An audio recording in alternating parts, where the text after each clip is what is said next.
আজকে আমার দুপুরের মেনু আছে ঝিঙে চিংড়ি, পায়েস আছে, এদিকে লেবু, লঙ্কা, এদিকে আছে কই মাছ, আর ছিল কুমড়ো দিয়ে চিংড়ি মাছ। সেটা আপনাদের দেখানো হলো না। আমরা এখন বেরিয়ে গেছি রিলায়েন্স স্মার্ট বাজারে। অনেক দিন পর এলাম, আসবো আসবো করে আশাই হচ্ছিল না। তবে আমি এসে ভাবলাম কিছু গরমের জিনিসপত্র কিনবো, কিন্তু কিছুই পেলাম না। পেলাম শুধু একখানা মাফলার, এই যে দেখুন গলায় জড়িয়ে বসে আছি। তবে মাফলারটা ভীষণ মানে আরাম বলতে পারেন। তো এই যে আমার হাজব্যান্ড নিয়ে নিয়েছে হাতে, আর গলায় জড়িয়ে বলল ভীষণ আরাম। তো এটা আমরা নিয়ে নিয়েছি, আর বাকি অনেক জিনিসপত্র নেওয়া হয়েছে, সেটা আপনাদের বাড়ি গিয়ে দেখাবো।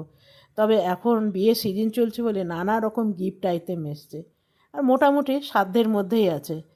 আর এদিকে দেখুন কাঁচের থালা বাসন আছে, কাপ আছে, সবকটাই দেখতে সুন্দর। তবে কেটলিটা ভীষণ ভালো লাগছিল, জারগুলো দেখুন কি অপূর্ব দেখতে। আর এদিকে আছে স্টিলের থালা বাসন। তো চলুন, আমাদের কেনাকাটা তো হয়ে গেল। এরপরে সামনেই আছে মিষ্টির দোকান, সেখানে যাচ্ছি ধোকলা খাবো। অনেক দিন হলো ধোকলা খাওয়া হয় না, প্রায় বছরখানেক হয়ে গেল। তো এখানে নিয়ে নিয়েছি ধোকলা, আর আমার হাজব্যান্ড নিয়ে নিয়েছে রাজ কচুরি। চলুন আমরা এখন খেয়ে নিই, খেয়ে নিয়ে ফিরে যাব বাড়ি।